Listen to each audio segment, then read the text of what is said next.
মুক্তির নবম দিন গতকালও রকস্টার দেখেন হল ভর্তি দর্শক। গতানুগতিক ঘরানার বাইরে ভিন্নধর্মী এ সিনেমা মন কেড়েছে দর্শকের। আরও জানাচ্ছেন মারুফা কামাল।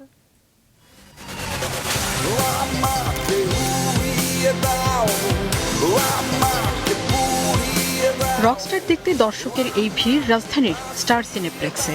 ছুটির দিন হওয়ায় পরিবার ও বন্ধুদের নিয়ে যান অনেকে। কেউ রকস্টারের পোস্টারের সঙ্গে ছবি তোলেন, কেউ আবার প্রিয় নায়ককে নতুন রূপে দেখে উচ্ছ্বাস প্রকাশ করেন। দল বেঁধেও যান অনেক সিনেমা প্রেমী। রকস্টার দেখে প্রতিক্রিয়ায় তারা জানান, তরুণ প্রজন্মের জন্য অসাধারণ কিছু বার্তা দিয়েছে সিনেমাটি। বেশিরভাগ দর্শকই ইতিবাচক মন্তব্য করেন রকস্টার নিয়ে। ওভারঅল সবকিছু ভালো লেগেছে, সিনেমাটোগ্রাফি, তারপরে ডিরেকশন এবং সবগুলো সবকিছু চিত্রায়ন সবই ভালো লেগেছে। বাংলাদেশ হিসেবে আমি বলবো অনেক ভালো। 100-তে 200 আর কি বলবো। ওনার লুকসটা ছিল সম্পূর্ণ ডিফারেন্ট। রকস্টার এই ছবিটা আমি দেখলাম, আমার কাছে খুবই ভালো লাগছে। কারণ নতুন যে প্রজন্ম তাদেরকে শেখানোর জন্য ছবিটা অত্যন্ত অ্যাপ্রোপ্রিয়েট।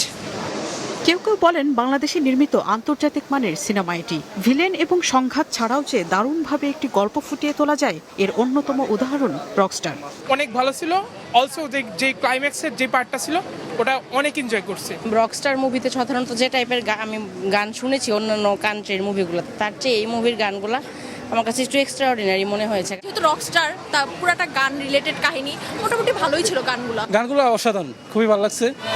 আজমান রুশোর পরিচালনায় রুচি নিবেদিত এবং অঞ্জন চৌধুরী পিন্টুর প্রযোজনায় ঈদে মুক্তি পাওয়া সিনেমা রকস্টার চলছে সারা দেশে শতাধিক হলে।